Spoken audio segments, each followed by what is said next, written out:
You weren't paying attention in 5-year-old school, were you? Yeah. Oh my lord.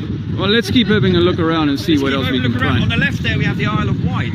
What? Yeah. How's that possible? How can I see the Isle of Wight? That white cliff there, just in front of that is Needles. That's 14 miles away. No, that can't be right. You sure it's not 1.4 miles away? Definitely 14 miles. That's got to be over the hump of the curve, though. It should be, and it probably is. No, I'm well above the sea here, mate. I'm well above the sea, you know. If you ask AI to tell you, it'll also confirm your bias. Look here, Meta AI debunking the Willis Tower observation from 65 miles away. So they use the numbers 65 times 65, which is the miles squared, times 8 inches, getting you 2,800 feet of curvature. That's according to AI. But then when you say to it, okay, so what is the, what should be hidden from the building? Then it gives you a completely different formula. Maybe you math boffins can help me work out what they've got going on. Anyway, plugging in the values, they say we've got to do the 65 squared, inches, and then divide by miles squared, and then divide inches to get the 224 feet. But now 224 feet. It was 2,800 feet when we asked the same question earlier. 65 miles. How much curvature? 2,800 feet. Now it's 12 times less. Please help me understand that. So the claim will go then, obviously, that at 220 feet, it's only 15%, which is probably what perspective will be doing over a distance, is compression, particularly at the bottom of the image from a ground-based observation point. So there's trickery going on here. They've reduced the curvature 12%. It's 12 times from the 2,800 to 224. It's the same number, 65 miles. It's deception. I think it's refraction. I think the light is bending over like an old. You remember the old what were they called again? Overhead projectors. Yeah. Only Disney can help you explain this. Surely, there's only 100 meters of altitude on that point of Isle of Wight. You know, you leave something up here and it that's came up refraction. There. And that's, you know, that's wow. Curve of course thinking. it is. Yeah, it's it must be refraction. Because we live on a globe, it has to be. Yeah, because obviously if this was a flat Earth, you would see it. But if it's a globe, and we know it is a globe, then obviously there has to be refraction. It can be the only explanation. Well, Dave,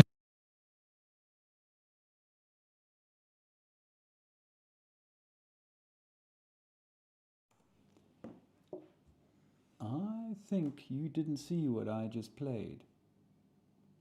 I may not. No, now it's there. Okay. Let me play this again because that didn't work. Just explain why. You weren't paying attention in 5-year-old school, were you? Yeah. Oh my lord. Well, let's keep having a look around and see what else we can find. On the left there we have the Isle of Wight.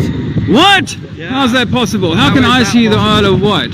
That white cliff there, just in front of that is Needles. That's 14 miles away. No, that can't be right. You sure it's not 1.4 miles away? Definitely 14 miles. That's got to be over the hump of the curve, though. It should be, and it probably is. No, I'm well above the sea here, mate. I'm well above the sea, you know. If you ask AI to tell you, it'll also confirm your bias. Look here, Meta AI debunking the Willis Tower observation from 65 miles away. So they use the numbers 65 times 65, which is the miles squared, times 8 inches, getting you 2,800 feet of curvature. That's according to AI. But then when you say to it, okay, so what is the, what should be hidden from the building?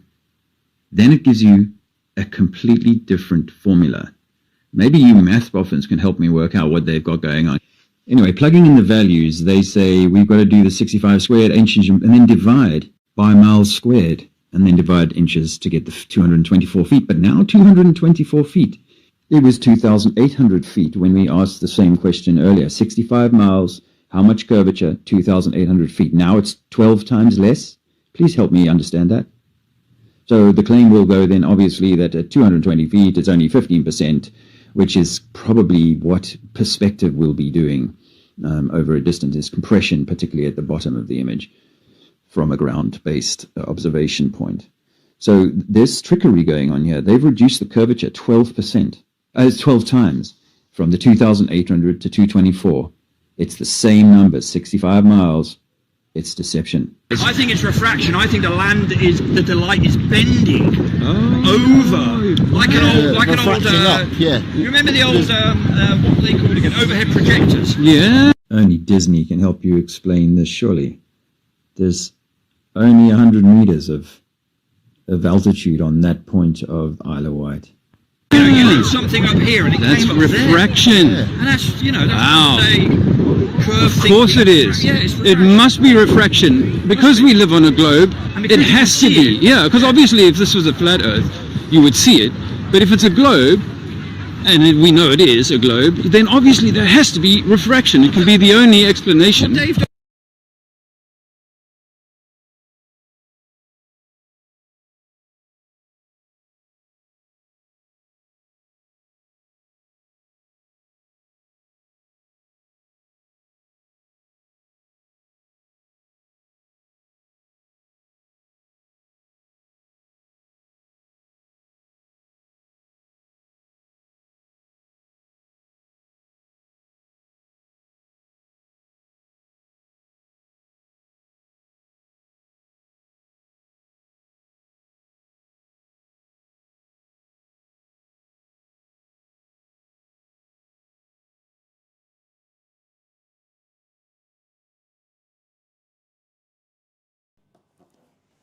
All right, how about now?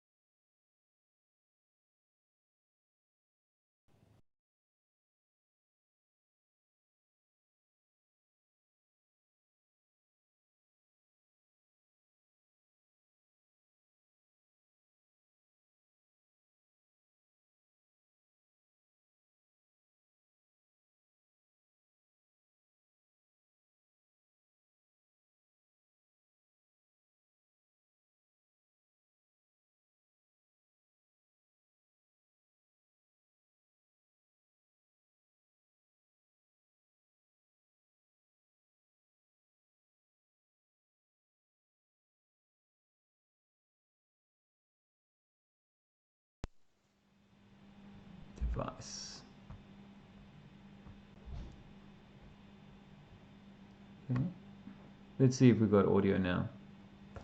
Can you give me a 1 in the chat if you've got an audio?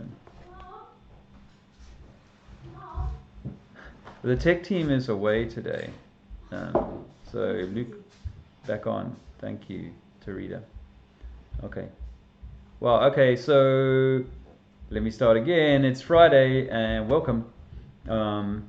Thanks for your patience. But Luke, who normally handles the tech, he's away partying with his pals, making the most of this weekend's kind of Halloween. I have mixed feelings about it, but obviously this is a period of the entry. Andrew and I were talking about this, like the entry into the dark quarter.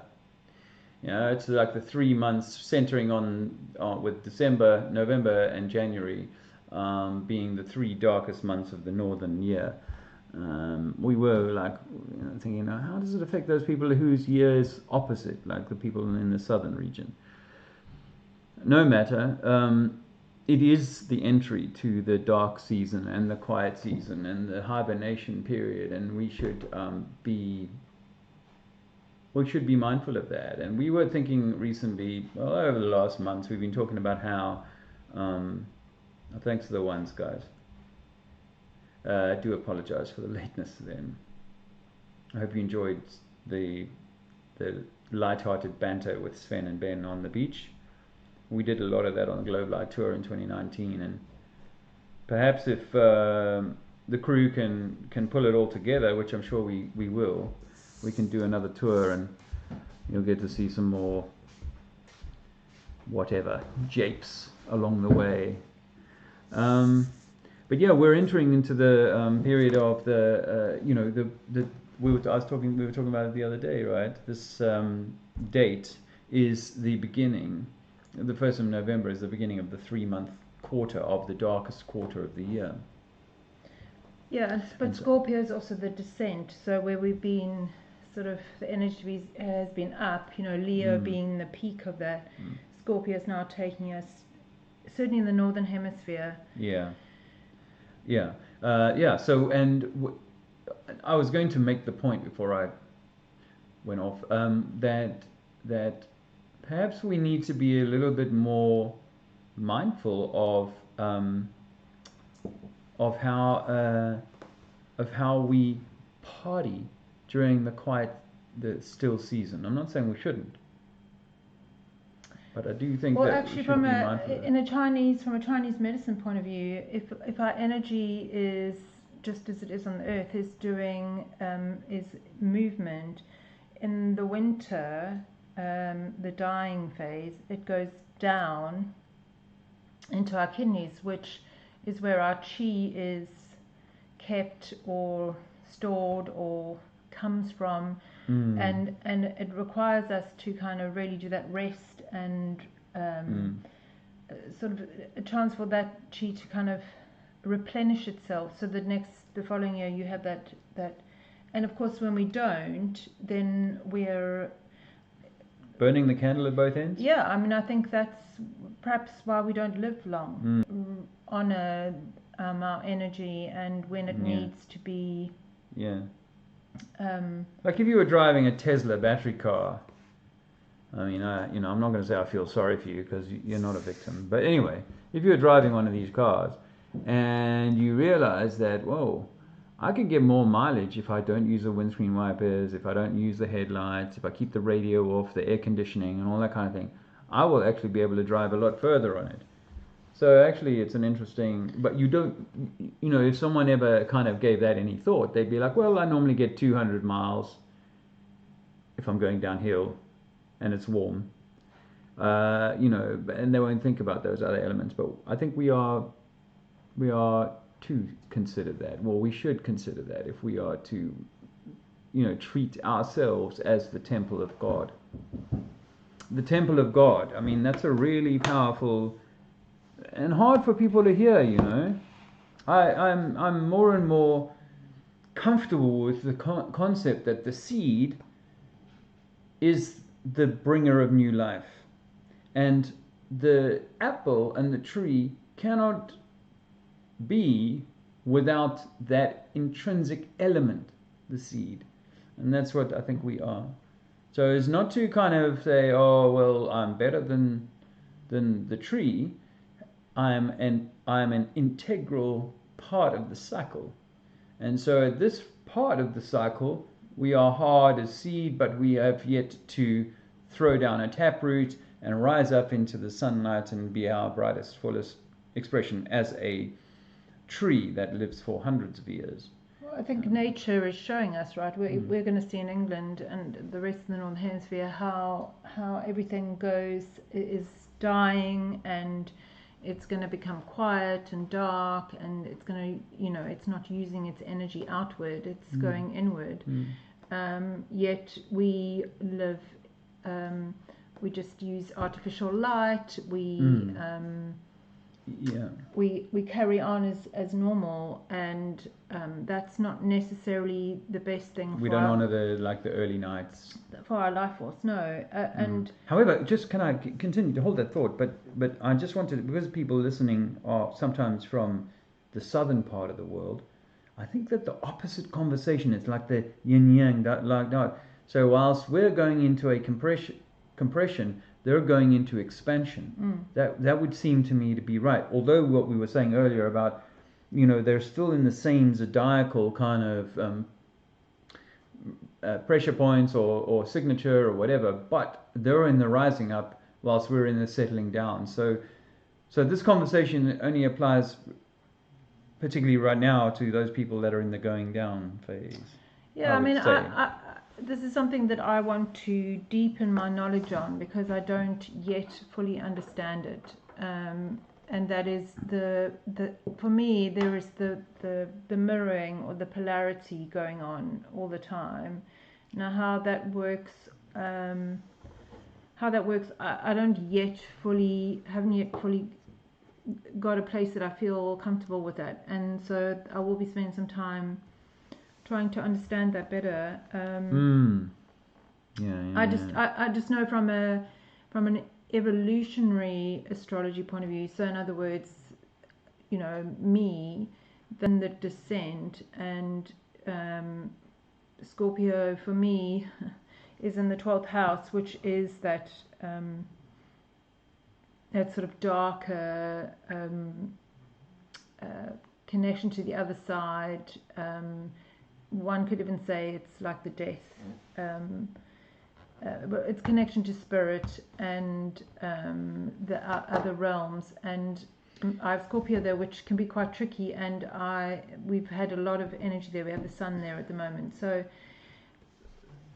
Scorpio wants us to go inward. Scorpio wants us to go into the descent. Scorpio wants us to go and do that inner shadow work, so that we can, you know, we can do some of that alchemy from all the lessons that we've had during the year. And I say again, I think that because we don't do that and don't honor that perhaps that's why we end up having dis-ease and perhaps even shorter lives, because we no longer put that as.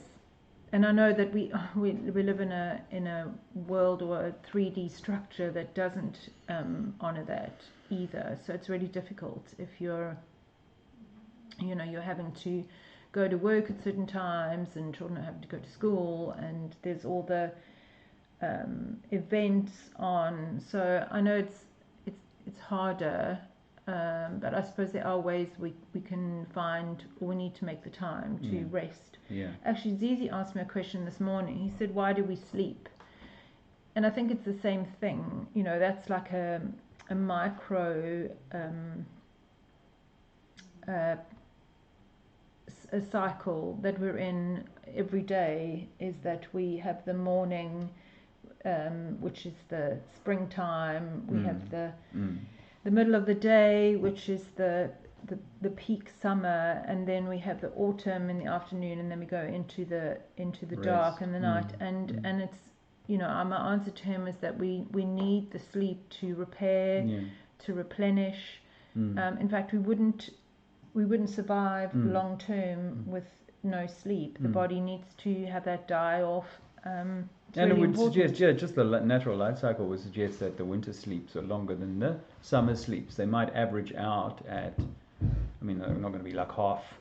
It's going to be like, you know, maybe around the quarter mark, somewhere, and that's, you know, between 6 and 8 hours, I suppose, of the day of sleep on average.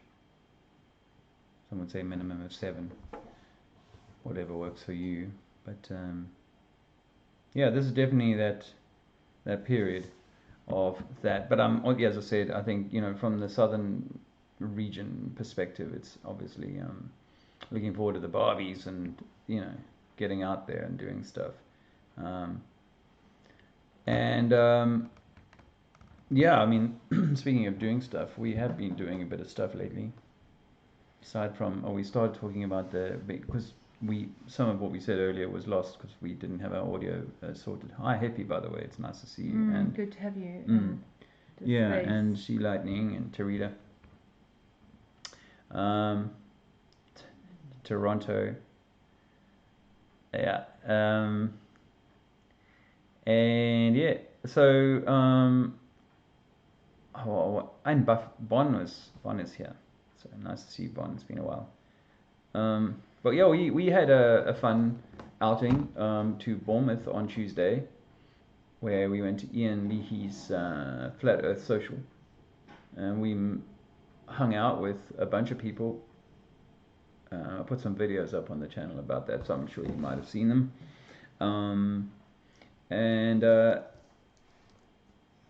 We also bumped into a bunch of the crew from the gathering in Spain, actually, which is kind of fun, you know,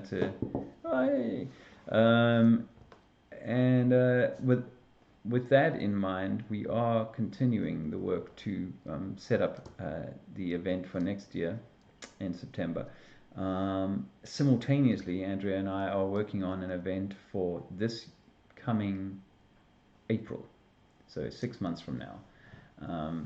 The idea being to create an in-house, like, catered, warm, comfortable, cozy, fairly small numbers in like a really grand or fairly grand environment. Andrew's found a really nice setting, really stunning setting in Wales. We'd be looking at doing a 3-nighter, Friday, Saturday, Sunday, just after the school holidays in the UK in April. So I would be grateful if you were someone interested in that you might be willing to express some interest in that, such that we can gauge whether there's the appetite for it. The event will be much more like the Alex version of the gathering with the music, because we found that let me see, I've got this video that I thought was pretty funny and quite. Just give me a second and I'll find it. But what we wanted to do was something that was a small, far more like chapel size. Okay, we can just pause it. Far more interactive with people, and with music. More of an opportunity to connect. Yeah. And there's not. This is not to say there isn't a place for seeking that. Yeah. So this is not about one's better than the other, or the baby had gone. We're that we want to offer something. Yeah. Yeah. So this was like this lovely guy by the name of Guy Anderson. He's doing a presentation on like, well, some pretty gruesome stuff actually, to do with cloning and baby farms and blah blah blah. Anyway, this is that. Hopefully you can hear it. But quite often they would go back and the baby had gone. Look, there's Ben having fun.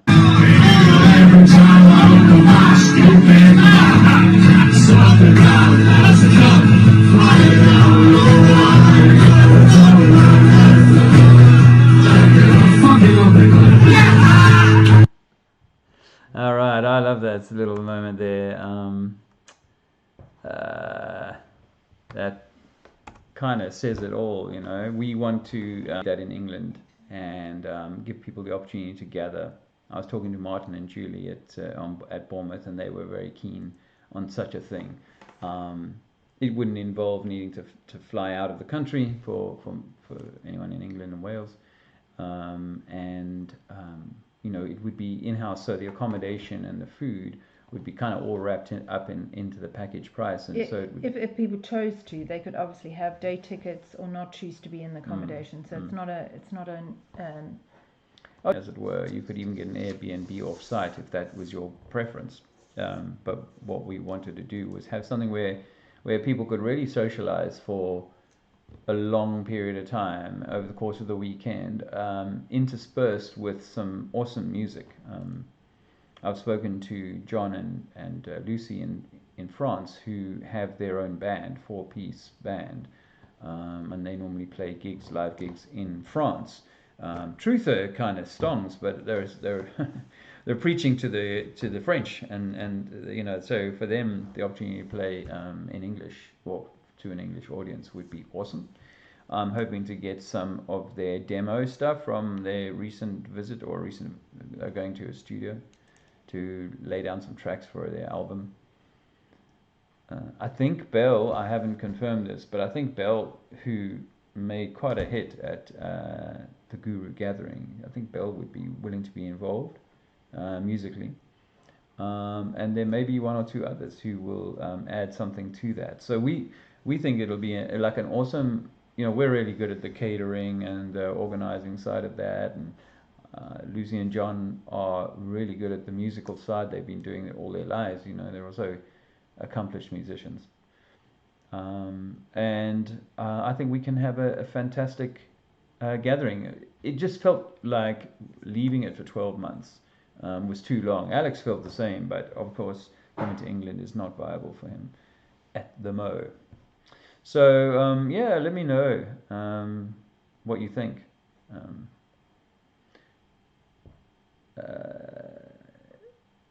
Oh, the clock. Well, did you notice I don't know what the clock is a reference to. Yeah. Okay. Oh, is Dawn Lester here? Hi, Dawn. Nice to see Not you. quite sure, Dawn, if you can write when the confluence dates are, then that'd be helpful. I thought they were May, but I might be wrong. Obviously, we don't want to clash with anyone. And we have the flexibility at the moment because we haven't officially booked anywhere, and we haven't done any marketing yet. So I will double check so I can go and have a look myself. But if you can pop it in the chat, that would be most helpful. It would be unfortunate to overlap. No, well, it's not our intention to overlap anything. So yes, if you could put that, I mean, you know, the only thing I'd say about confidence is obviously it's a US thing, and oh yeah, it doesn't have the same kind of. Not as many of us get to do that trip, and part of the reason for the English one is that some people can't do the travelling somewhere else. So to have somewhere that the UK people and of course anybody else to join would be amazing. But if we can possibly organise it so that it doesn't clash with anything, that would be our top. That's an absolute yes from Sven. Well, of course it would be, my man. Confluence is 23rd to 24th, 27th April. So, I mean, we had actually had, I think, the week before that in mind, or you remember better than me. So I had like the 10th in my head. There is a little bit of flexibility. The school holidays obviously are, the Easter holidays are sort of beginning of April. But again, we have flexibility. I think it was the week before that so the weekend of the 17th.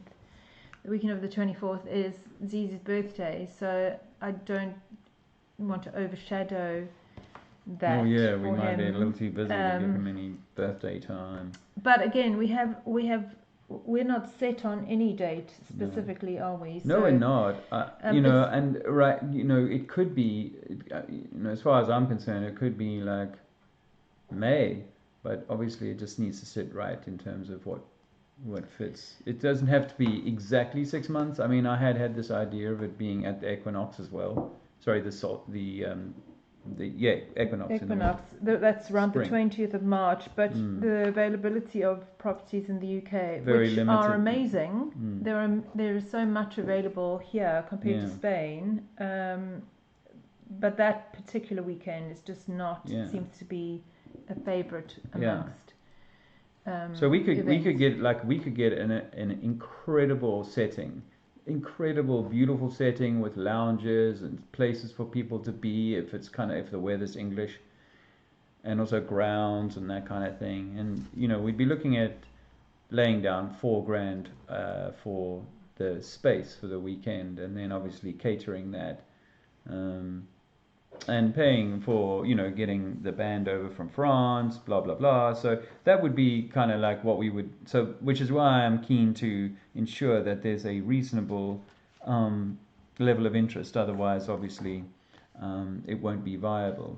A lot of the cost of that would be absorbed by people staying on site. If it had accommodation for say 20, 25 people, then you know that would absorb some of that overhead without it having to come straight off the ticket, as it were, you know, because we'd want it to be a ticketed event that people could come even if they weren't living in the obviously we want to put it out there as soon as possible so that people can budget, they can pay it off, they can diarise it, they can so we will be doing that as soon as possible. We're getting a thumbs up from Dawn. Dawn is quite well known in the health freedom fraternity, so she's a good friend to have. and it's an interesting. Actually, it was an interesting. I saw Hippie's comment there. It looks like we had an amazing time at Alex's place in Spain. We had an incredible time, and a lot of people made a lot of incredible connections with a lot of incredible people. So there were so many good things. I ran into a lady by the name of Anna the other night, and she was like, "Wow, still glowing from it," and had a sense of it having motivated, stimulated something. And of course, Alex himself was hugely stimulated by the block toilet. I mean, the successful, the way it was received by everyone. I think people really did come back inspired, and it was really nourishing in terms of connection and networking and all the rest. But I've also had feedback that it was sort of a peak, and then a lot of people felt that crash. And interestingly, I think that may also have something to do with the energy that was around. We had the eclipse and whatever, and then people came back, and yes, it was, which was the motivation for us to kind of think, okay, right, we have to do this again because it was so good and it was so needed. There are obviously there are many festivals around, but this is a more intimate gathering, an opportunity to have something like that replicated in the UK. Yes, yeah. No, I think so. And, I'm willing to, do some advertising, promotion of it, and go on to, as well as obviously promoting the Spanish gathering. So it'll be kind of like generating interest in both of those. I actually got invited to speak at Sounds Beautiful festival next year, a little while ago, but it hadn't quite kind of been finalized until the other day. I have had another invitation to talk next year as well. I won't say too much about that until it's kind of like in the bag, because it kind of clashes a little bit with the potential Euro English tour. I know I'm kind of jumping the gun with that, but the conversations that Jason and I have had, the interest that there seems to be in touring again, thank God. But for us to go back on the road and do some more of that stuff, I think there's a real energy for that. And with us doing an event on the 21st of September next year, or whatever a date, then I am mindful that there's a lot of things coming together. And of course, Jason's idea, which Alex also likes, is to run the Euro tour into Spain for its finale at the equinox, which would be quite an epic kind of thing. Well, what's really interesting about that for me is that, if I look at the transits that are around, we have lots of retrogrades at the moment. So, in fact, we've got a Mercury retrograde coming up on the 9th, 10th of November. But that Uranus in particular, which is retrograde, in fact, it's just about to bounce back into Taurus. And I think it's early next year. I have to look at the dates, so many different dates. It goes back into Gemini for 7 years, and Uranus is the collective awakener, and so we are going to be moving through, and it's in Gemini, which is communication, it's travel, or it's anything that moves. It's ruled by Mercury, so we're moving into an interesting time where I think we're going to find more people are going to be interested in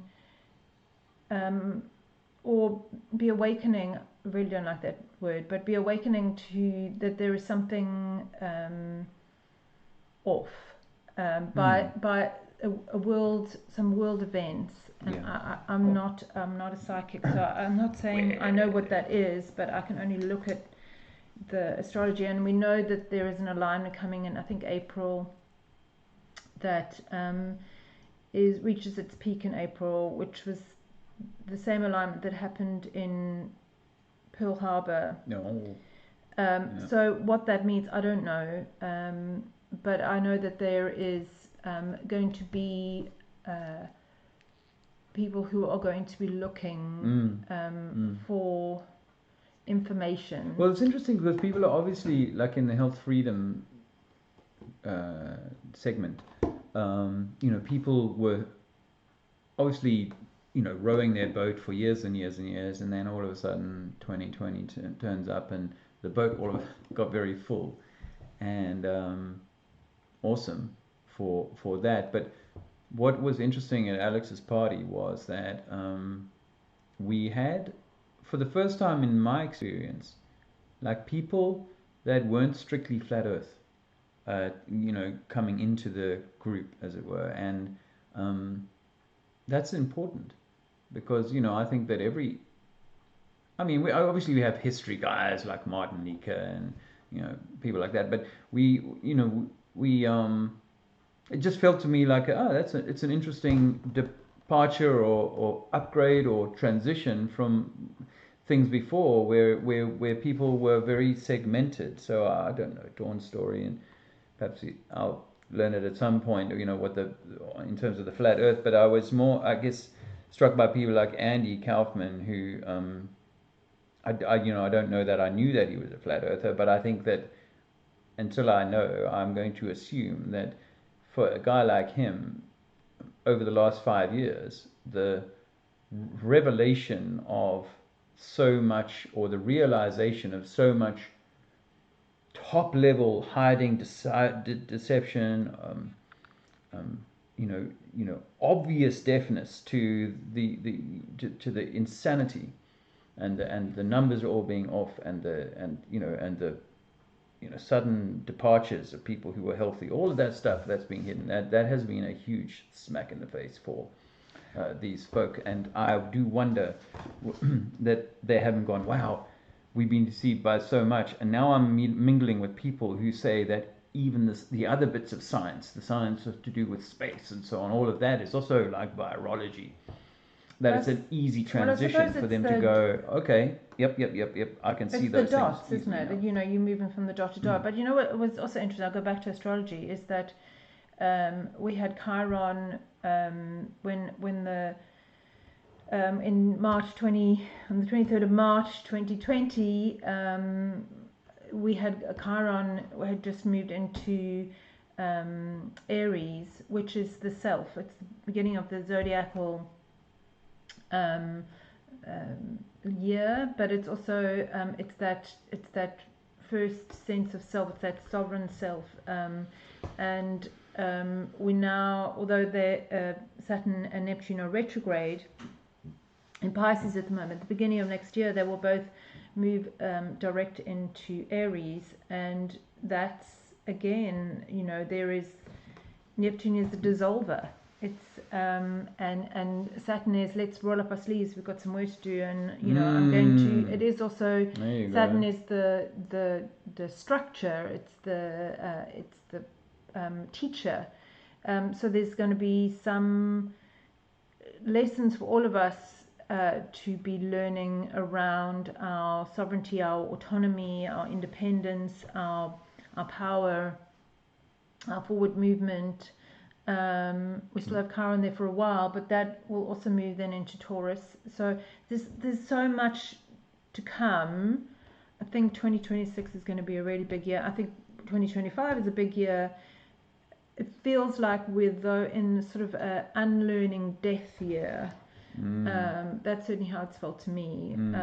And of course, if we're prepared to do that, if we're open to doing that. For me personally, it's it's important to be doing the inner death and rebirth work. My rod and staff shall comfort thee. Yeah, because the world is in me, and and then how I interact or I respond to the outside world is reflected in it through that. And I think that we're in a real process of unlearning and remembering and discovering, and the alchemy And you know, when we were talking about at the beginning about the cycles and the energies descending and whatever, I think when we have emotion or trauma or unresolved lessons or wounds or whatever you want to, however you want to phrase them or see them, it's about us to really be able to return to who we truly are. True nature is to be in flow, and so that work for me that's the biggest lie. I know flat earth is the biggest lie is flat earth, and for me the biggest lie is the lies we tell ourselves, and then as a consequence we attach ourselves to other narratives, and so freedom for me is within. The rod is the spine, the staff is the vagus nerve, as we've said before. And our nervous system. And our nervous system is the thing that is being highly strung by the system and by lifetimes of programming and I think generational. I think we carry it in our field, and you know, we're being invited all the time to look at that, so that we can be in flow, so that energy can be in flow, that there's no resistance, or I don't say no, because it's not about this perfect, I need to be this, you know, fully alchemized, integrated human. It's, you know, we're all doing this and we're all unlearning and we're all in that process and on that journey, and we all have resistance. The mind is incredibly powerful. Our stories and our identity is incredibly powerful, and it's doing whatever it can to help us survive. Yeah, and I think the globe is part of that identity. I really do. I think us as a space race is so ingrained. However, on the point of it being the greatest lie, whilst for me it's the gateway truth, and I've continued to repeat that mantra, it's a gateway truth to re-evaluating and rediscovering everything. So you have to walk through that. But back in the Bible writing times, whether that be just 500 years ago or 1,000 years ago, 800, whatever it is, the Bible writing times, they couldn't write the earth in as a globe. So there was already deception pre the globe.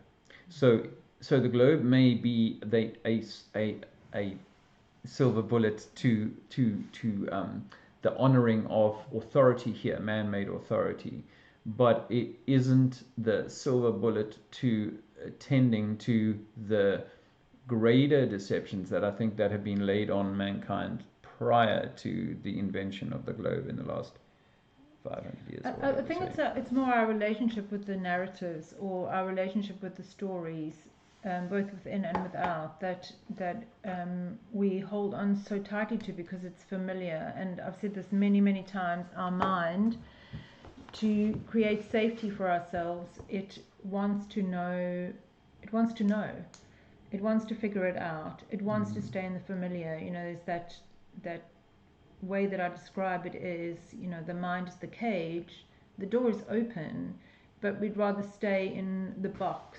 of our stories, because it feels safer, even if we hate it. We'd rather stay in it. Hey, thanks so much for sharing my Patreon, Hippie. I was thinking about, you know, the revenue stream from this thing, and obviously one needs to be offering something and getting something in return, but I do appreciate you sending that out. Nice to see you, Nathan. I see that Squirrel's in the house as well. So was that Festivus Nathan? Yeah, Festivus Nathan. Oh well, two Nathans right there, back to back. So yeah, it's nice to see you. Actually, I saw you again talking to that guy, Yogi guy. It's nice to see you doing that, my friend. I thought, wow, why have we never had a chat? Obviously we chatted face to face, but not on camera. I don't think. We should maybe have a chat on camera sometime. Anyway, I wondered hope you're how well. Nathan was doing. He is a Scorpio moon. Festivus Nathan, or Festivus Nathan. I mean, we've obviously all got a Scorpio placement. Some people have more energy in Scorpio, and obviously the more you have, the more you either comfortable with or are having to alchemize that Scorpion energy at the moment. Yeah. The Mercury retrograde, by the way, Mercury's just come out of Scorpio, which we felt, didn't we? The moment it shifted, it felt very heavy. Mars is still there, so there's still that, and the Sun is still there, and Lilith is still there. So there's still a lot of Scorpion energy there. But Mercury will retrograde in Sagittarius on the 9th of the 10th. So we're in the shadow period already. It will retrograde on the 9th of the 10th. And then move back into Scorpio. So we've still got some Mercury in Scorpio. A little bit of stuff to... Yeah. We'll be seeing Trump in the news. Actually, you see, Lightning asked if Jupiter is beside the Gemini constellation. Is there a special meaning or narrative that they are so close? Well, Jupiter is at, I think, 25 degrees of Cancer at the moment. It is also going into retrograde shortly itself. So, I mean, that's Jupiter in Cancer and then Gemini. So yes, they are close. It just depends on how they're interacting with each other.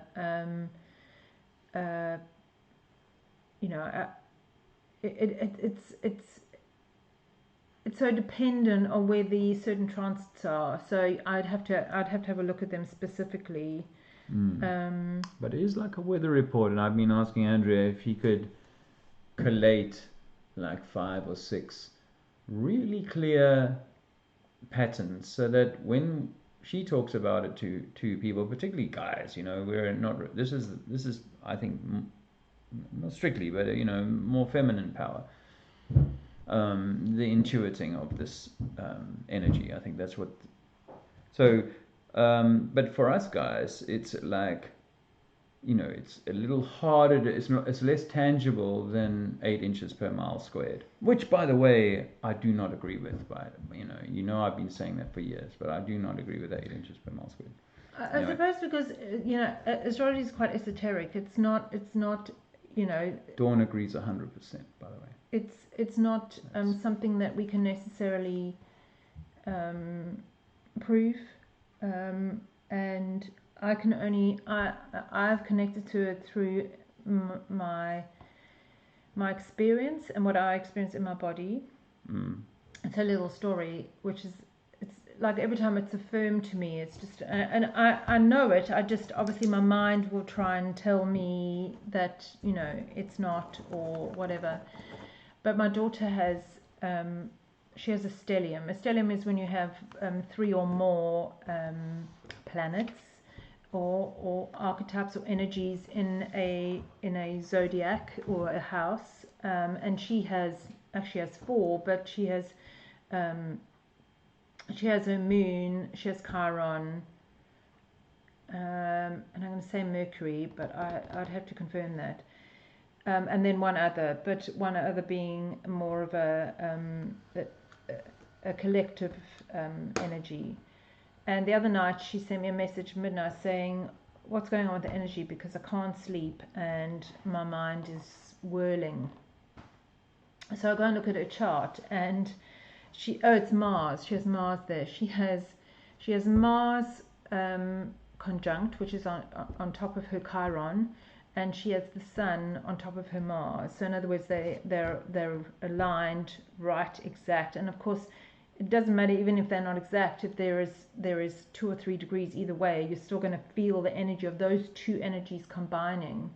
And so she's got this really big thing happening in Scorpio. And Scorpio is that, it's the inner, it's the psyche, it's that death and rebirth, it's that shadow. It's an incredibly powerful zodiac archetype, but it can feel very confronting. And so, when I see that, and then she without even knowing, it confirms that there is something intense happening for her. You know, it's another one of those affirmations for me that it's, you know, this is you know, because I also will question and doubt and whatever it. But Well, I'm I mean, seeing for it me, more and more. yeah, and more. I mean, for me, you know, I grew up with two sisters, so, and, you know, the understanding that there was times in the month that, you know, women were going to be more or less of a particular mind, and that was related to their cycle. Why are you smiling at me like that? I'm smiling at you because you're a Cancer moon. So Dave's a Cancer moon. Cancer moons also, they're incredibly intuitive. They're empathic. They can feel just as Scorpions. These are all the water signs, right? Can they well, I think we can be sensitive, but you know what, we make our sensitivity even mean something where it doesn't necessarily. I think it's more if our sensitivity then gets projected onto in an unhealthy way onto someone else, which we're all guilty of because we're all having to reconnect to that and learn, because you know, let's get real here. We come from the generation and society where emotions or feelings have been given a whole lot of meaning, and we haven't been taught how to to allow those feelings to be felt in a healthy way, and how to express our feelings in a healthy way. And so we carry all these meanings around what it means to be angry, sad, to have grief. You know, we're and as a consequence, we detach or dissociate from them, and we give them meaning, and we try and push them away, change them, fix them, whatever. So, you know, I think we've looked at this over the years, where, you know, what Guy Anderson was saying the other night, which this idea that we were repopulated, and you know, it's gulag type stuff. You know, it's you know. I'm not saying this is correct, but there are a number of theories that, you know, put us in the last 300 years in some pretty difficult and, you know, and that's not even acknowledged. We all acknowledge that the 1800s, people had we believe had a fairly difficult kind of time and stuff, you know, and with the Victorian strictures that come through, with all of that beating and the stress of lack, because, you know, they're putting parents under stress by ensuring that they do not have sufficient, you know, for their children, will mean that they are,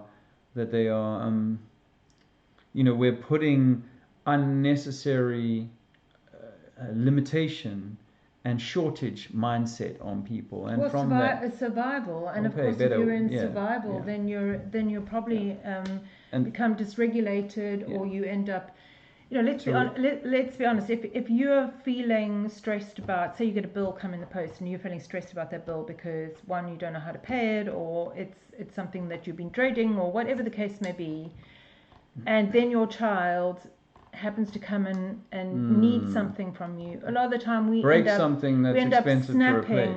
up snapping at our child, because in that moment we're dysregulated and we can't, you know, and I'm going to say we're all guilty of that. I'm not saying that it's just one of those things. There is a group of women, two women, I've spoken about them before, called the Reconnected, and they're actually, at the moment, they're busy launching their Reconnected Parenting course. But they talk a lot about the nervous system, or certainly the fields, because if we want to think of the nervous system as a field, and that actually as a family or people that live in the same household, you're all one field.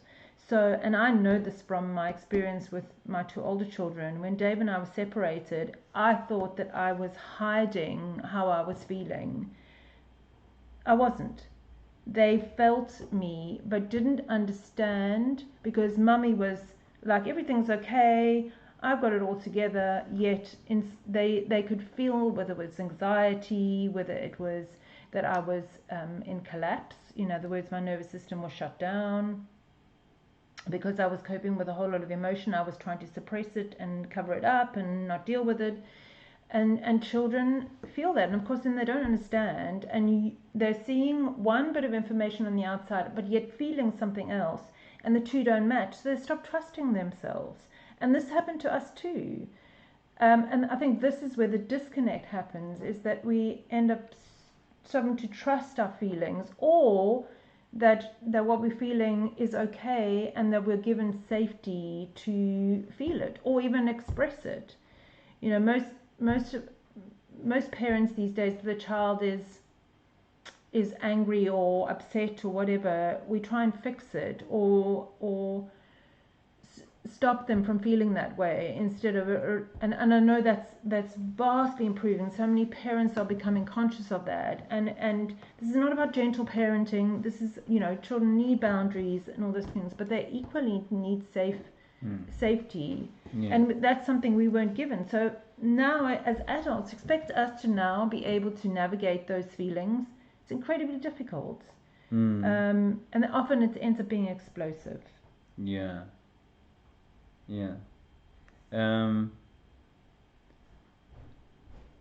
I was going to say something, but I lost my thread there. It was actually, oh hi Sarah.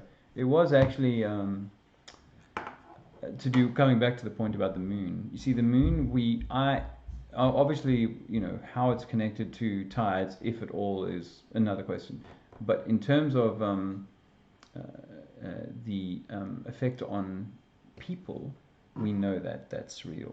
And the feminine cycle, of course, but you know, they talk about lunar ticks, you know, people going a little bit nutty at the full moon, blah blah blah, and the wolves howling and so on. So we acknowledge that there is something with that big light. We also know that, like, when the other light, the sun, is shining bright, you know, it has a mood enhancing effect, you know, healing effect as well. So we know that these two big lights definitely have a play. So why not the others? And they're all electromagnetic points within a system that is so complex, just like your body. It has all these energetic points, like the 7 passing the water. It has the 7 chakra points. I've got a glass. It has the 7 chakra points, which are, you know, for me, mimicking the sun, the moon, and the 5 big ones, the wandering stars, planeta. So yeah, I just thought I'd kind of drop that. Well, interestingly enough, I was reading a little bit about medical astrology today, and you know, the different archetypes, or the different energies, they govern certain areas of your body, and the moon in particular governs the breasts and the uterus, so all those female and also it's the mother. So but it's also yin. In fact, there was a lovely lady, her name's Stephanie Nosko, she's on Instagram, who does these amazing posts on Chinese medicine, and she did one today on the witch wound. You know, she's kind of playing into the Samhain or Halloween, and just you know, how the yin energy has been suppressed, and that was, you know, that women were when they were feeling stuff, they were seen as lunatics or crazy or shut down, healers, and this is all then stored in the uterus. Wow. Well, so the sins of our father, and we're carrying the, you know, the pool, the vibration from. There's no, yeah. For me, that's a fairly kind of obvious thing, you know. And so if we are like raising the bar in our own life, I think we're raising the bar for the past and the future. That's the evolution, right? I would say. I wanted to just break from that. Squirrel and Nathan are having some interesting exchanges, but I wanted to just give a shout out to Sven and a lady called Anna. It's funny, so I'm chatting with Sven, and he's like, I'm kind of, you know, building this idea to get an event, monthly event happening in London, because there's no Flat Earth meetup in London. it'll be like along the lines of more social than presentation. And so he says that to me, and then an hour or two later, this lady Anna, who we met in Spain, who lives in London, says, "You know what? I just wanted to tell you this. I'm looking to set up an event in London." I'm like, wow, two people in the same kind of space. So I put them together, and hopefully together they will cobble up well, along with Sandra. They will cobble up. Sven's partner is also involved. She's involved in that. She's got a venue, I believe. I think it was near Wimbledon, actually. So, yeah, lovely to see you back, Hippie. I know things have been busy and hectic for you, but I can't be demanding on your time. But it is lovely to have you here. Well, we've missed having her there, and people have been asking after you. Blue light advances growth of plants. Speaking of plants, I do miss being able to grow my own stuff, you know. We must say thank you to everybody who supported us over the last couple of months, and it was lovely, really lovely to spend a little time with John and Lucy in France, so we're grateful to them for that. And everything else that transpired over that amazing month, hanging out with friends and making some great connections that will, I'm sure, provide hopefully some succor over the time ahead, because obviously we are small in number but great in willingness.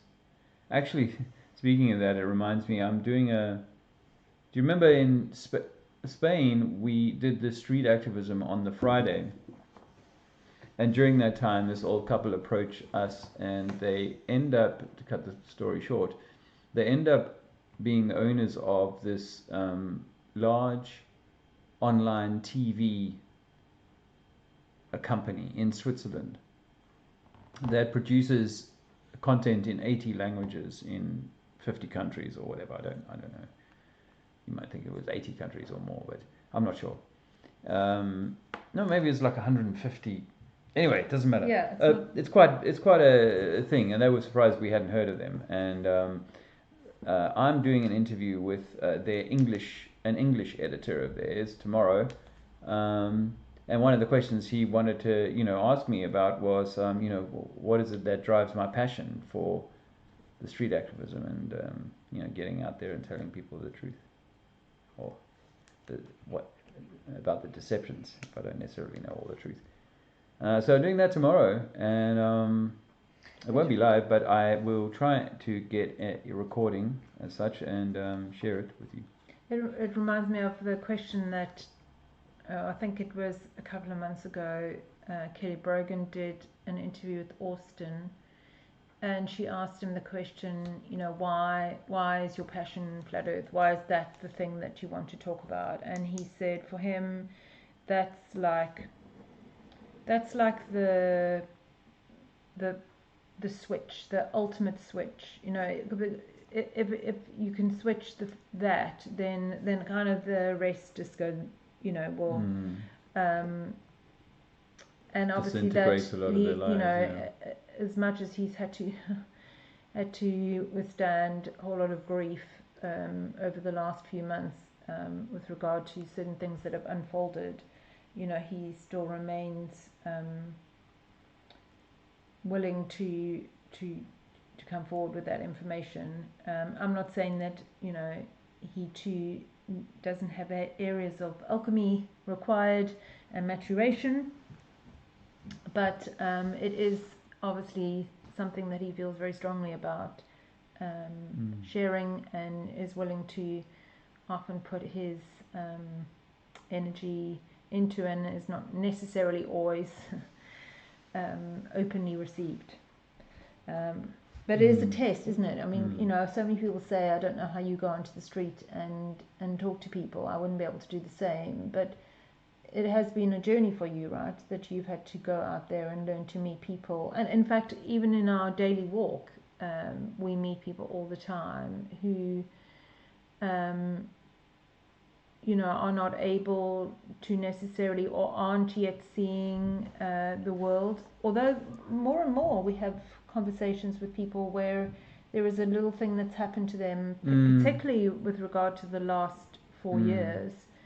My sister is one of them, where it's been the thing that has been the catalyst, and they're on a journey to try and return to themselves.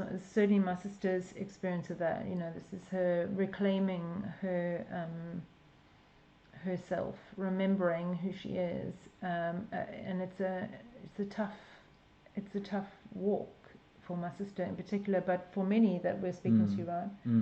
And it is that for my sister. Certainly it's been the pull of the wool on the jumper, that is, and once you pulled, you can't, well, you can't put it back. No, you can't, but there are, there's still, it's like there's still parts where the jump will be, you'll be like, no, it can't be that, I'm not gonna. Well, you can stop pulling you can stop pulling the thread. And I think that's, someone was saying that to me the other day. I was having a conversation with some organization, and she was saying that, with the COVID years, they had a huge, just like the Stand in the Park people, had a huge influx, and then that has all waned. A lot of that has waned, and there's a small core of people remaining. Can I give you my opinion why?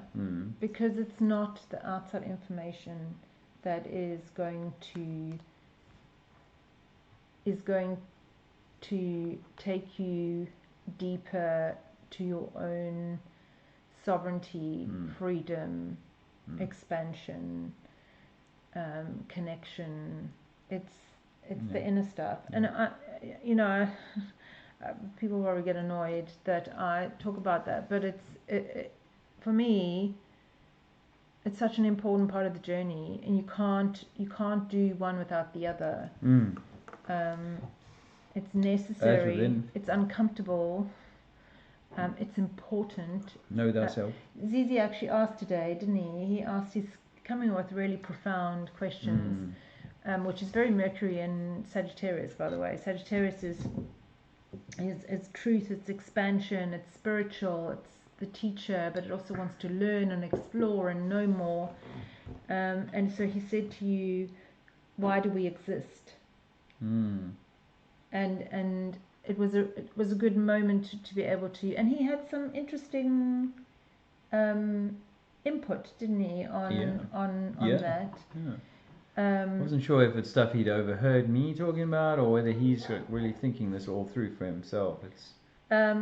And we were talking about that. This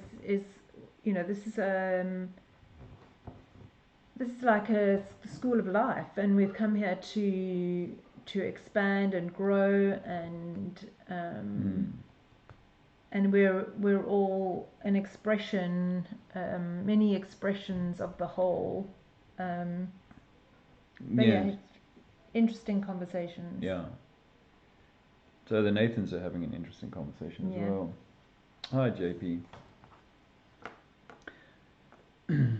Evening, awesome souls. Much love, and thanks for the thumbs up and all of that and whatnot.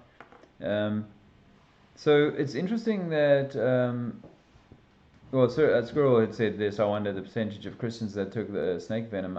Obviously, the Pope and the churches were opening themselves up only for needlecraft, not for worship.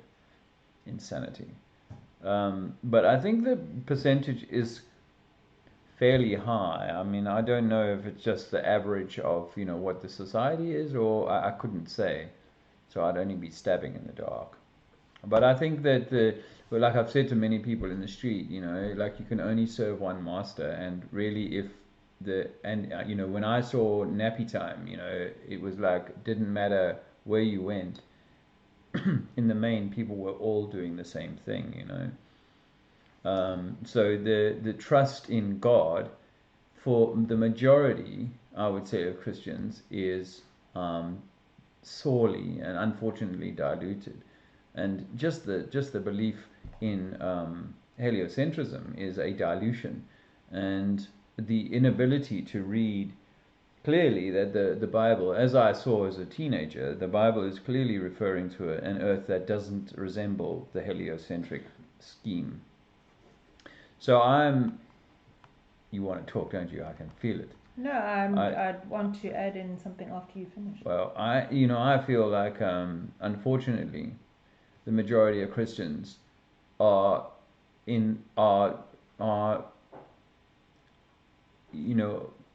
following, voting. I mean, America is quite a sort of Christian country in the main, right? And they're still following both politics and religion. And of course, the founding fathers, I don't think they wanted anything with religion and politics, assuming they were legit. I mean, who knows? And then, other Nathan was saying that. Can I just, before you carry on to that, I heard someone. I've heard a few people recently, people that I respect, talking about. We have at the moment there's been a swing from New Age to Christianity, and then lots of sort of slightly sort of carnivore to vegan kind of conversation, where it's like the only way, telling others the only way that you're going to get better, or the only way this is going to happen for you or that's going to happen for you is if you take Jesus. And this is not about people's relationship with Jesus, but this is more about that people are saying that's the only way. And I heard a really interesting perspective on that. When we're still outsourcing or worshipping something outside of us to be our savior, and really that's what the vaccine was, right? The vaccine was going to be a savior. It was going to save us from this thing that we couldn't see, this narrative that was put out into the collective, and that really, this person's perspective, which I resonate with, is that it's the Christ within. It's the journey within. It's that we become our savior, or that we connect to our own inner relationship with the higher power, whatever that is for you. And so when we say how many Christians took that, for me, that's it. Just because I've moved into a new box or a new dogma or a new savior, doesn't mean that I've necessarily been to do that inner work and look at the things that are running that are not of my true nature, that are not written on the truth that's written on my heart. Obviously, like he says, he can't say what everyone's individual heart truth is, and that's for each of us individually to walk, and we have our own relationship with that. But I just thought it was an interesting perspective. Thank you. I was asked a question that I thought this is one of the questions that's going to come up for me with this interview with the Swiss news people. Why did the elite take on this short-sighted scientific gamble of impossible space exploration? You can't fool humanity forever. What is their goal? I think, when religion did this thing to people of saying there's something outside of you that is greater than you, and that needs to possibly even be the thing that saves you. Well, I think that's ripping you out of yourself and not putting you in the driving seat. It is not making you go within, it is making you worship without. Oh, there you are. Rather than, no, here I am. And I think that I'm sure there's a number of different narratives one could pick on, but in that same theme, the space thing is also that. It's like it's out there. There are smarter things, clever, more powerful things, perhaps even according to Greer and others, or was it Scientology? That aliens came in and dropped it and seeded us here. Now, obviously, I have to accept the possibility that these continents have been repopulated, whether it be from external continents, whether the Earth truly is growing from the center like a tree does, with new beings sort of emerging in that cycle in some incredible way. I don't know, but I do think that certainly that the space thing is us looking out there, the wonders like of Superman. It's all out there rather than it's actually all in here. And you also, again, just like I was saying about Christians, we demean ourselves and our place in all of this by giving greater honor to those things out there, whether it be God or Jesus or Muhammad or aliens. And or animals, in the case of people going, oh no, I can't eat the animals because how dare I, Well, for me, sorry hippie, but for me, these things, the whole universe is created for us to experience ourselves, or the expression that we see out there that we call the universe is merely an extension of ourselves. I think it's quite in some way. It's quite a big energy to connect to our own inner space and our own inner void and our own inner silence, or our own like trusting that. I think when we put it out there, then it's just something over there that and most of the time we go, oh well, it's too much for me to understand anyway, so I'll just let them do it and just tell me what it is, rather than us connected to something that's this vastness. I heard a woman, again, who I admire and am really interested in her perspective, talk about, for a woman having the uterus or the this connection to the void through that portal that we create from. It is a lot to learn to be comfortable with, and so often women are seeking to fill that because we're so uncomfortable with this feeling of I'm going to use the word greatness, and I'm not saying that in a superior way. I'm saying that in a like incredibly powerful, big energy that we hold as creators, and that we're sort of seeking to fill it. If I get there and I do this, or if I become this, or I fill it with that, or if I have more money, or if I'm more successful, or whatever it is, because this is insatiable yearning, because there is this vast void there that we haven't really settled with. I think that's for all of us. I think we're way more powerful and incredible and boundaryless than we can possibly. It feels unsettling, right? It's so uncertain. It's so not boxed. That's what the globe does for me. The globe puts everything into a neat little box or boundary. I think it's fair to say that finding flat Earth and diligently researching these subjects for a long time doesn't answer all of the questions, and perhaps they will never all be answered. But it's a fascinating. Well, maybe that's journey. The point, right? It's to be in possibility. And I know for sure that this game wants to lower the vibration. Hence, that's obviously designed in. And negative. Way back ago, Sea Lightning asked who the big guy was playing next to Alex at the gathering, and that is France. He's a Dutchman who was walking along the beachfront in Javier or over the in Denia. Oh yeah, I think they were in Denia. I mean, I don't know how often Alex goes over to Denia, but he happened to be in Denia, and this guy France was a bit of a Stellium fan, and is a bit of a Stellium fan, and but I so think he'd also sent him some videos that he wanted him to watch. And probably Mike hadn't watched them anyway.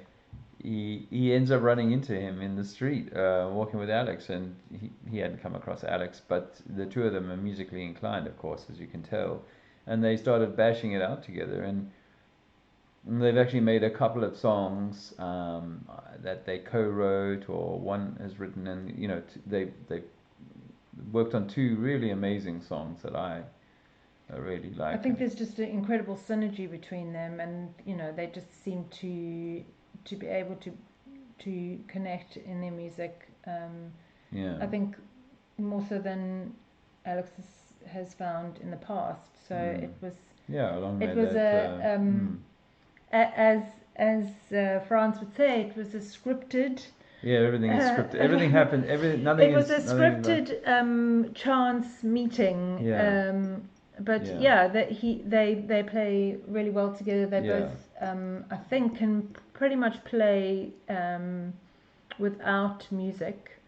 Yeah, but they have to, you know, like he has to learn. He has to learn Alex's kind of songs, because they don't, you know, it's not. Quite anyway, they play brilliantly together, don't they? And it was amazing. It was amazing, and it's funny actually, because France said some things that I didn't necessarily agree with, or didn't have as clear a view on it that he has, and one of them was that nothing is, you don't have really any free will, and that everything is happening by a preordained script. There's no altering from that. Now, where I think we kind of could meet on that point was that maybe the ultimate outcome, and as Festivus was saying just now, that you know everything is kind of being designed in generations by these controllers. So perhaps in that context, or in the context of my soul evolution or whatever, there is a preordained outcome. Now, the route that I might take to that may be, in my view, determined to a large extent by things that I choose to do or not do. Anyway, that was the one thing. But the other thing that he said that was harder for me to accept was that women run everything. I haven't actually said, we've spoken about that, but that actually behind the Rothschilds and the men that we know is actually there's women running things. And I was like, no fucking ways, you know, I don't agree with that. But funny enough, right, today I was out walking the dogs, and I was listening to a little bit of Santos Bonacci, who's got his big channel back. I don't know how he did that, but some magic has occurred, and Santos has got his 250k channel back. And he was doing an interview with a guy called Sasha Stone, South African, I think, who I've sort of, you know, I've not brought into my inner circle of trusted informants, because you know, I mean, anyway, so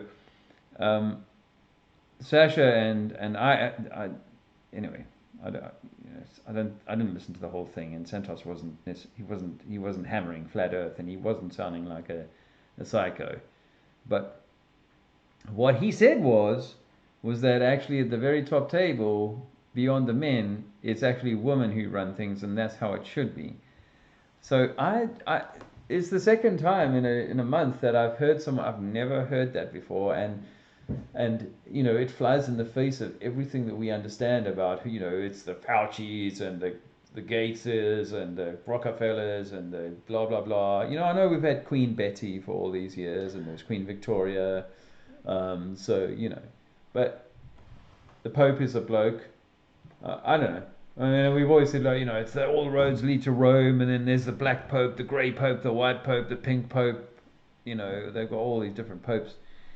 and you never see a side of a woman, and in that context. So I don't know if you guys have come across this before, and I'd be willing to accept that. I don't have such a hatred for the patriarchy that I could say, well, it has to only have been the men who have been doing this, because we have said before that for all we know, that everything that's happening is in the main story is meant to be happening, and that can be to your detriment or your gain, and that's up to you, because you are, in my view, the creator of the script. So the way I see it from an astrology really helps me. If I look at, let's just say my chart, and each zodiac or each house has the dark and the light side, or the shadow and the light, or the lower nature and higher nature, or the journey of these are the things, the lessons, and this is the alchemized highest path, and that's in all of them, and sometimes we've come with a more emphasis on a particular house or particular zodiac, and often when we're acting from our lower nature, or we're in resistance to the change or the alchemy or the evolution, that's when we struggle, and things become really hard, but that's the point. So, and that's where everybody's journey is unique, although I think ultimately with the same goal, is that we come here to, for me, is return to love. Return to love for me is God. I'll give that a few hearts in the altar in there. And so I think that's ultimately, but again, love being truth, and sometimes like fierce boundaries, and not I'm like the good girl, love and light. This is love being, something completely different to what we've been taught, but that openness, and being on path and on purpose, and living from a truth, and I think we've all come with a whole set of lessons that I think we can resist, and possibly that's when life really is hard, or we can lean into, or become aligned with, or see that it's happening for us, and then that becomes, I don't want to say easier, but it is, it's more in flow, it's more aligned, and it's the point to all of this. So that's where I think that part about it's a script has got some truth, and then and that's the same for me with the feminine and the masculine. I think the feminine and the masculine, we can go, oh, it's the women that are the ones that are bad. No, it's the men are. Oh no, it's the women who are feminists. Oh, the men that are controlling. Well, it's like, well, what if both masculine and feminine are unconsciously playing out wounds from both perspectives, where the man isn't the leader and the protector and the provider, because the woman felt unsafe, they've had to come in and control, and then the masculine has become emasculated or controlling or whatever. So, and is that being manipulated? Yeah, I truly believe it is, because I think actually when we are in a healthy masculine and feminine, and then within we're in union with God, and then in relationship we're in union with God, then we are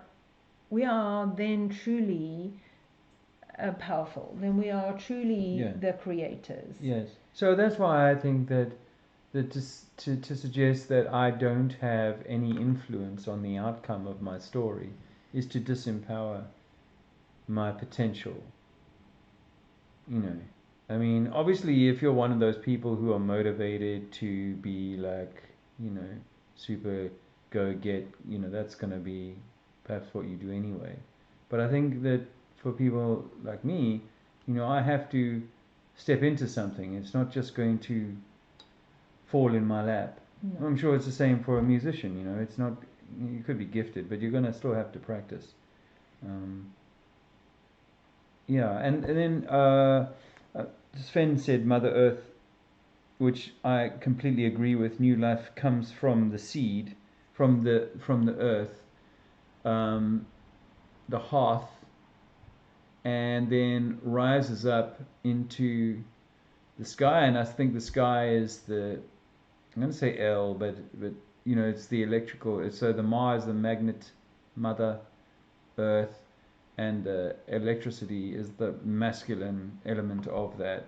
And so it's the two, and I think that's always, for me, the natural right order, is that there's the two. So whether or not there is some crones sitting behind the Rothschilds, strange ones, going, right now you're going to do this and we're going to do that. In a way, that's the way it should be, right? We need the woman is the oracle, and the man is the action taker. So in a way, yes, that's actually, I truly believe how it is that the woman is the one who's intuitive. Yeah. And so is that happening at the highest level in ways that are psychopathic? Well, yeah, it would make sense, because if they know black magic or they know how this works, then that would be happening at that highest level too.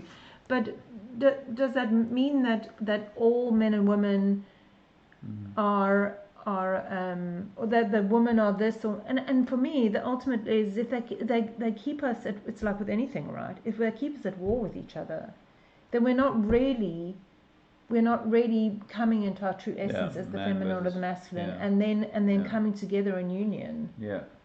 Same with me and my African brothers, you know. If our color is a dividing point, then we're never going to bring our strengths together. It's happening in all religion, countries, you know, where there's all this divide all the time. Yeah. So that's what I think. Who is this? Good evening. Who is this woman, and what is her name? Someone new here by the name of Joanna. This is Andrea. Who is this woman? What is her name? Check out all Andrea's links. Hippie is as quick as lightning when it comes to the links. I do appreciate you, my friend. I'm sure one day we will meet. In fact, we're hoping, obviously, to... Well, it's absolutely tipping down with rain here, which is lovely. But we're having to go via Wales at some point. It would be so nice to meet you. I appreciate that. And yeah, this is Andrea. She does coaching and has a very good insight on astrology, you know, really deep. And obviously from at least since 2017-18, looking at 19 from very much from a flat earth perspective, or a geocentric perspective, where all of these things are twizzling around us and have a direct influence on us. Well, actually, your charts, when you calculate them, they're always done from a geocentric. Were you looking at a chart earlier? I was only looking at my own chart earlier. So we don't need to bother with that. Actually, here you go. This is France. I'll just give you a quick view of France on that. Why did that do that?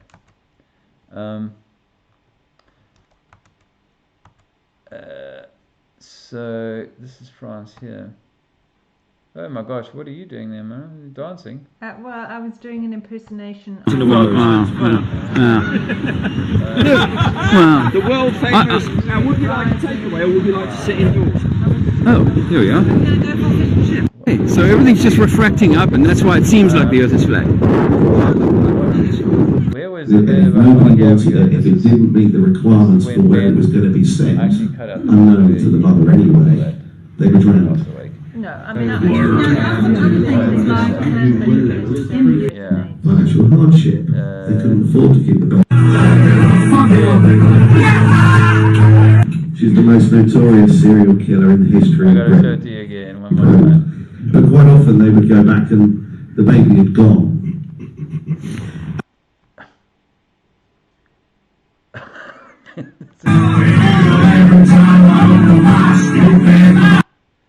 Okay, so there's Martin Lika having a good time.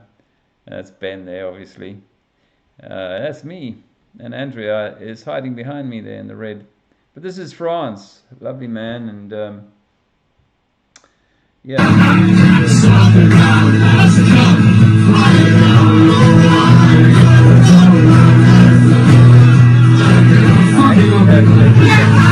Last few days and turned it into some shorts for the TikTok people. I'm actually enjoying kind of baiting flat earthers, globers, I have to be honest. Because, oh man, it's just so easy. Anyway, that's my guilty pleasure at the moment. Sometimes is doing that, but only because I really do want for those who can to hear this information. That's why they push so hard to censor and shadow ban this stuff, because they do not want people walking through this gate. Why are you looking at me like that? Like,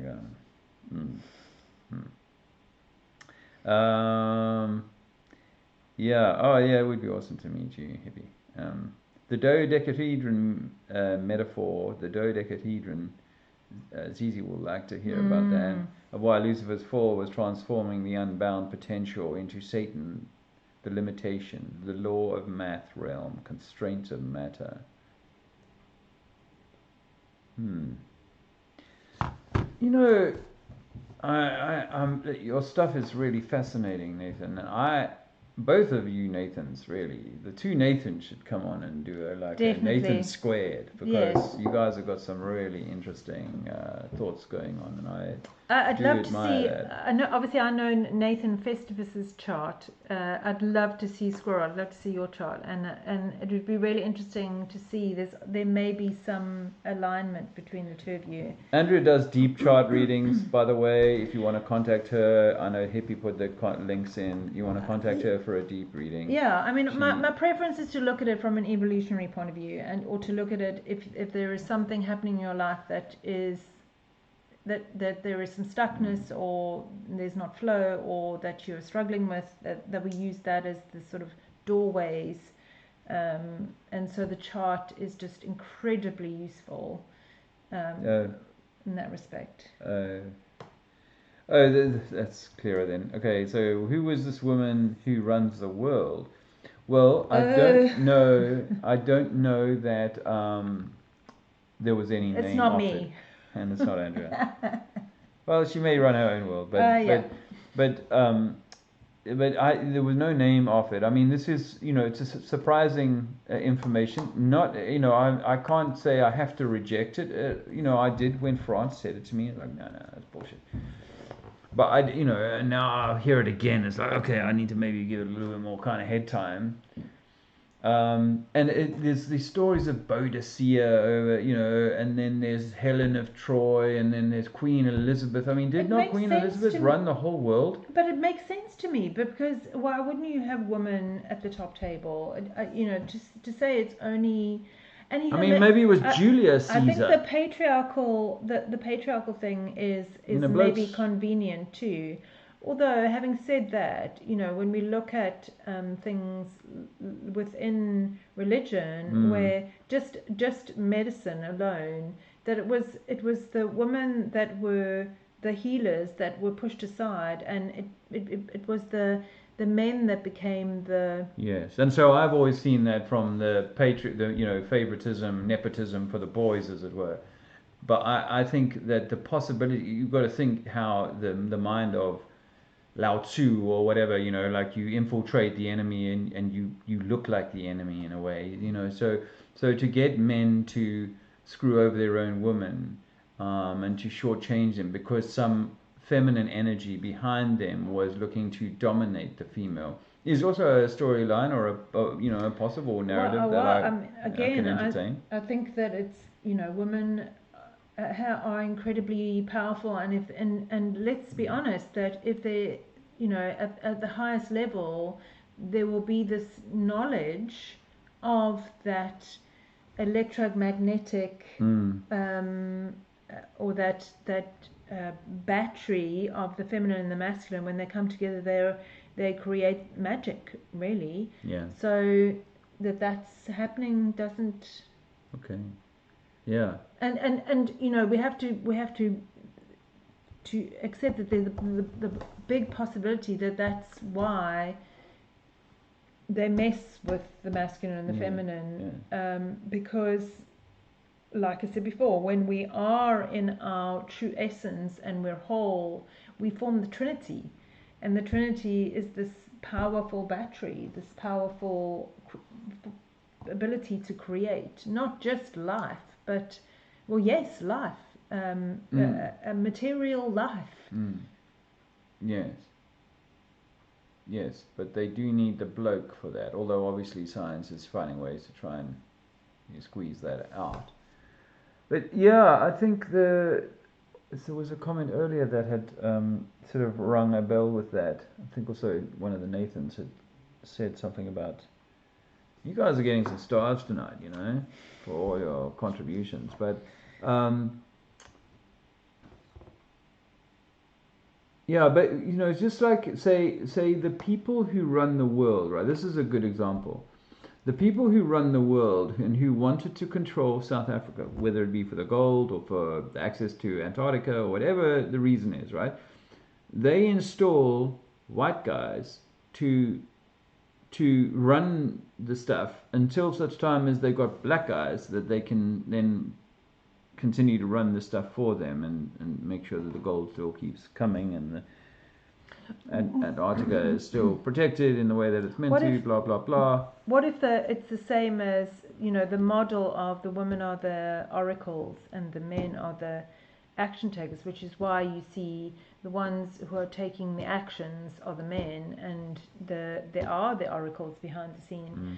The squirrel says the only seers are female. So those that see, and obviously not with your eyes, you're seeing from a you're hearing and seeing from a you know, from an intuitive place, which by the way we all have available to us, which is why it's so important to do that reconnection work, to do that being in flow, because like I said before, our feelings, particularly the feminine, our feelings are our superpower. But I'm going to give you the example of the Sunni or Shia. I read an article today. I also saw about that massacre of the Christians, Nathan. But this article I read on a UK or American doctor that has just been going through a court case for having allowed circumcision of female, and the doctor doing the circumcision was a female, although the director of the hospital, the clinic, was a male. And so there are females in, I'm just going to pick on that community, but it's because it's so egregious and so obvious. There are females in that community who will say, yes, I'm the oracle. I can tell you that it's absolutely right. God said it. Allah, peace be upon him, says that we must cut off the girl's parts. And okay, but you know what? You know, that for me is the you know, just with us just in the same way as us masculine have been skewed from our divine thing. So too has the divine feminine. I cannot give the feminine a pass on that. And so it is incumbent on us all to be going, okay, so how do we know you know, that the seer isn't blinded partially by generations of blinding. We're talking about healthy and whole here. We're talking about healthy and whole, right? We're talking about in your highest expression. We're not talking about lowest expression. You know, in the work that I do in my training or my coaching that I do, there are 5 masks, and I think I've said this before. One of the masks is called the controller. Well, it was renamed the controller because actually its original name was the psychopath. And the controller is this learned behavior that it has to be in control of everything so as to control the outcome, or control in terms of us, it controls to protect itself, it controls to survive. but it will go to any lengths to be in control, and that mask is not just for the masculine. The superpower behind that mask is that they're a leader, that they're incredibly good at leading. That's one of 5 masks. Squirrel said that he will send his details to you in terms of the chart. So I need date, time, and place, please, and then I will. And if anyone else is interested in having that done, do reach out to Andrea. You know, it involves her spending some time taking that information and then interpreting the layout, which is unique to each of us, and then probably an hour. Well, if it's obviously I can do a mini chart, and those I do for free, just doing a mini chart. Just free. Buy me a coffee, like Hippie says. Buy her a coffee. I do if you just want your chart, if you want it to be interpreted, obviously then there's a charge. But then obviously for me the big part is then using that information as doorways to the body mind work, to our healing. Festivus says astrology is the latitude, numerology is the longitude. I really want to talk more about that. Everyone in the chat, tell Festivus we want to have him on. We want to have him on to talk about the incredible depth of information he has on numerology and astrology, and you know he's traveling, so he's it's he's in the world with it, so Squirrel Sniper, you are very adventurous, charismatic and curious, and adaptable and versatile and social. Just looked up your life path. You're the same as my brother. This is from Hippie. She's talking about people being 33 and life path 5, and there's some interesting stuff there. But Nathan Festivus has done some really deep stuff on the astrocartography and how the numbers come before the stars, astrotheology. And so I think that it's stuff that's really intellectually stimulating, and I do feel like the more that we can connect to that this divine happenstance here is actually part of us, then the less we can engage in the master out there, and the more we can engage in the know thyself. Well, and also certainly from your own personal astrology. I mean, obviously there's the collective stuff, but from your own personal astrology, and we know that astrology is being used at the highest level. Even in business, what do they say? It's not millionaires that use astrology; it's billionaires or something like that. I'm probably mullered it, but that when we can see, sort of this is the for me these are the agreements that we made, or these are the it's like our lessons or our opportunity for evolution. That are available to us, and when we are leaning into it, even at the moment, having the transits in Scorpio for me is in the 12th house feels, and I'm not trying to outdo anyone else who's got like some hectic Scorpio placements, but it feels tricky and uncomfortable, and of course my mind wants to tell me to do something about it, but it's a real opportunity that I have to keep reminding myself, so it's guys are answering Joanna's question, which is who, if you could guess who owns the entire earth. When I saw that question, Joanna, I thought my first answer was we do. We are the true inheritors of the earth. But clever people, like I used to use this example of Minecraft, the children's computer game, where it's like a blank world that you can enter into and build stuff, climb over the hills and go for a boat ride or whatever, but you can build a house and mine for diamonds and then maybe trade them at the village for some other stuff. And it's a bit like that, but where you are, you know, meant to be equal shareholder, but somebody else got here first, and they've carved it all up for themselves and their buddies. So that's that. And Sen said Freemasons. I mean, you know, some people say Well, Small Sniper says a hidden third party, and that's an easy, yeah, that's a good answer. I think that's a good answer, because actually we can guess, we can have some fairly you know, calculated guesses, but the truth is we don't actually know. Interestingly, I missed this part because I'd stepped out of the room, but the guy who gave the presentation at the Flat Earth Social, Guy, he started by saying, guys, I used to be a Knight of Malta. Here's a picture of me. Oh, Knight Templar. Knight Templar. Well, and he showed a picture Templar, of his son, who I think happened to be at university, who wanted to join, and he happened to be, this was 2019. He happened to be one too. His son as well. His son wanted to join. They both subsequently, the son then eventually said, I don't want to be it anymore. Guy also left, and his father left. The Masons. But here's the thing, right?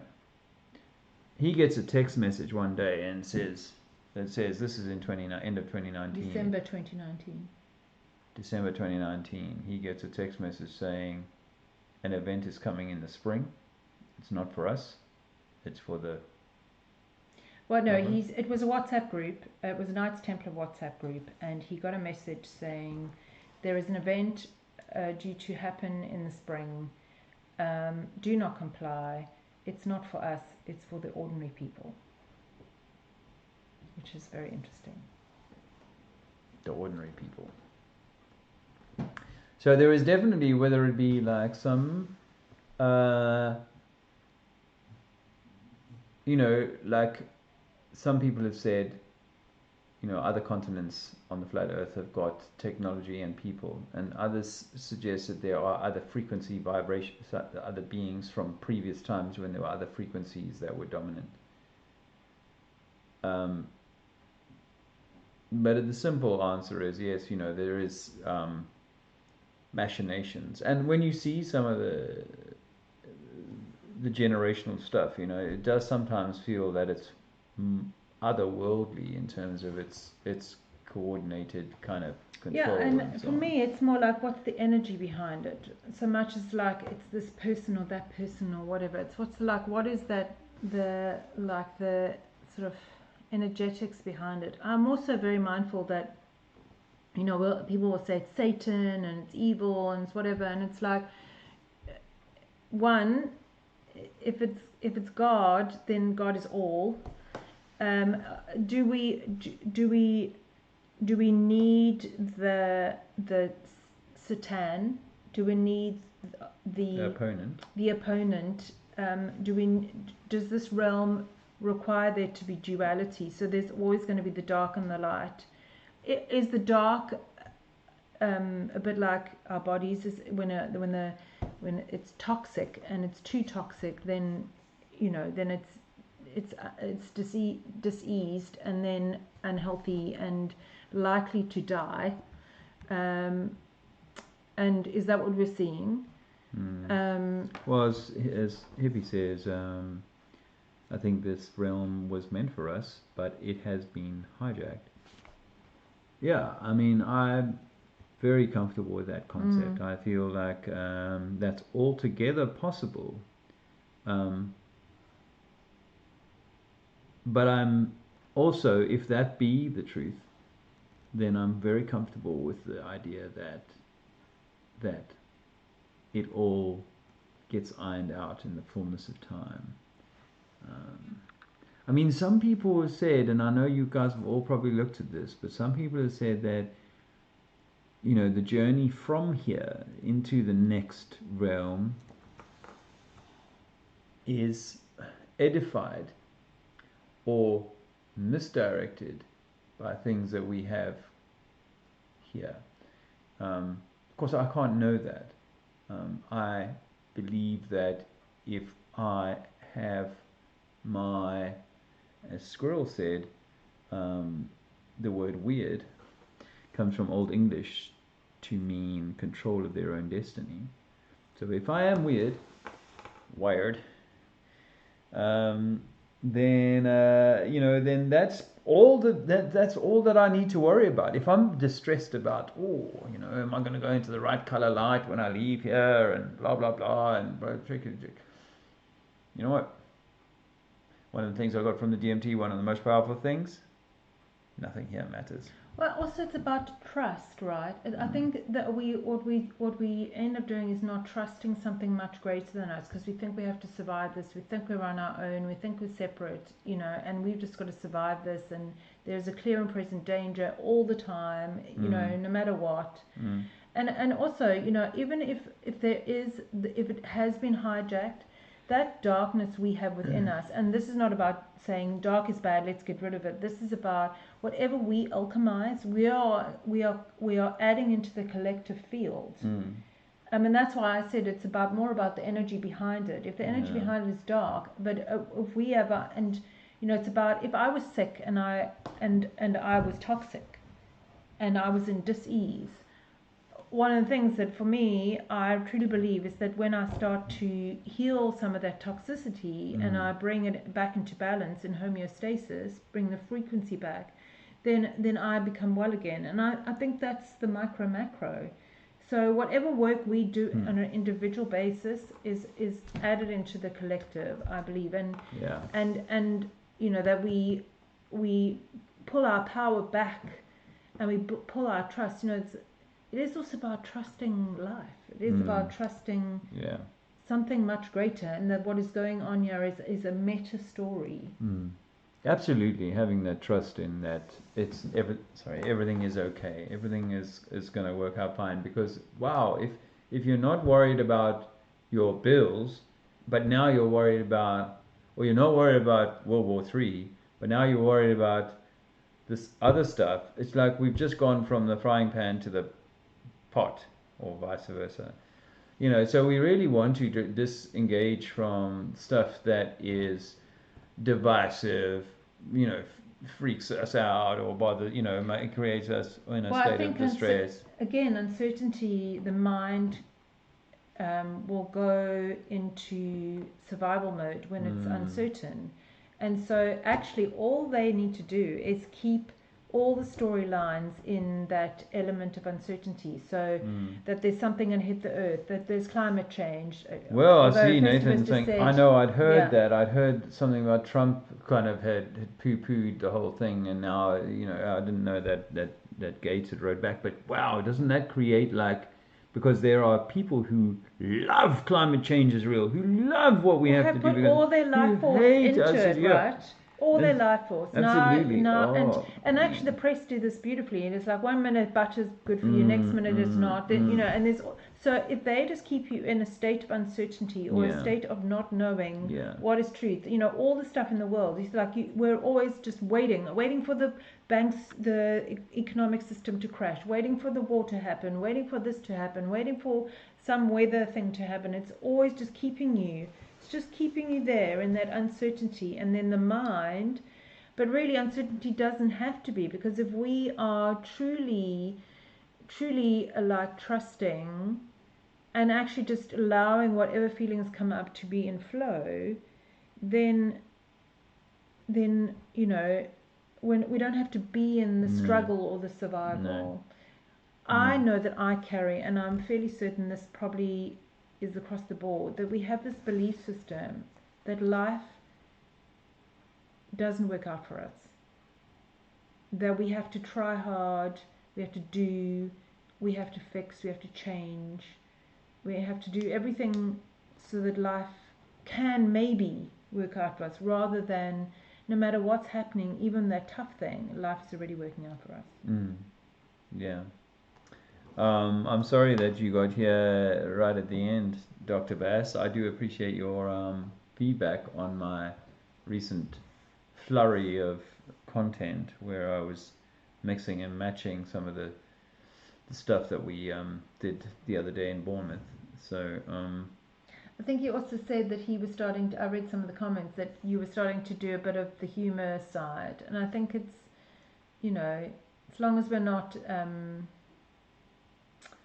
passive aggressive in our humour, you know, sometimes bringing like lightness to a topic that can be very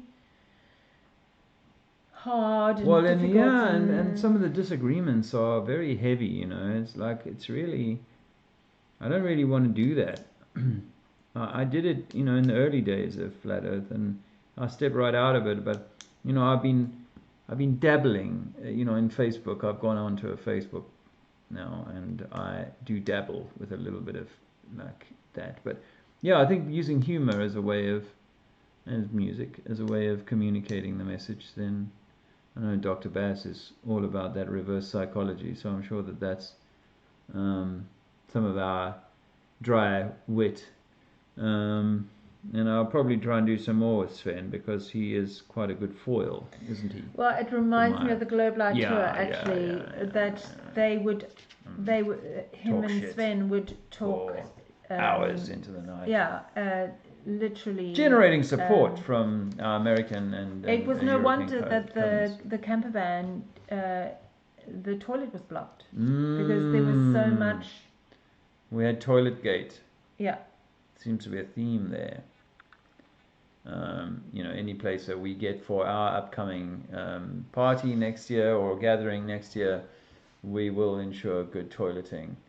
Well, I think I'd like to think from a energetic point of view, it represented something, you know. And most of the time, when we see that life is showing us something, then that's when we can not be in the fight. Yeah.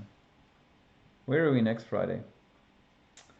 Next Friday? Yes, we will be available next Friday. Yep. New setting next Friday, so you can look forward to that. And we're happy to invite anybody to join us.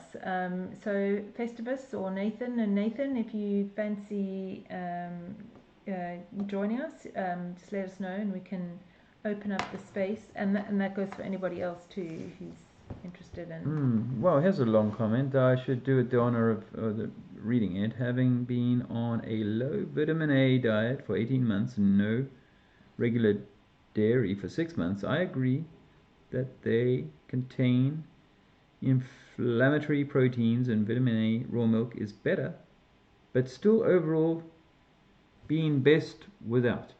That's fair enough. Did you know, Kathleen, that there are careless of. Oh, sorry. These glasses are not that good anymore. These are yeah, they're not that good anymore. I apologize for that. But however, the thing about, funny enough, I interviewed a lady, a lovely old lady in the street in Dorchester. I did some street activism last weekend and couldn't do it live because there was no satellites above the street.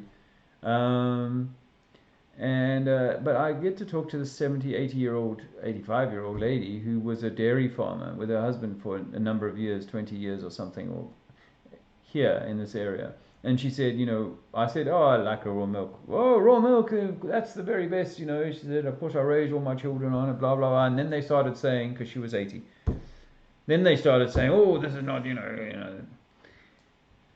And so that was the one thing. I think that one of the things that we know for sure is that even with a lot of our dairy today, even in the raw, you might struggle to get it without like the antibiotics and what have you. But this is why I wanted to share this thought with you, is that there's two types of milk, right?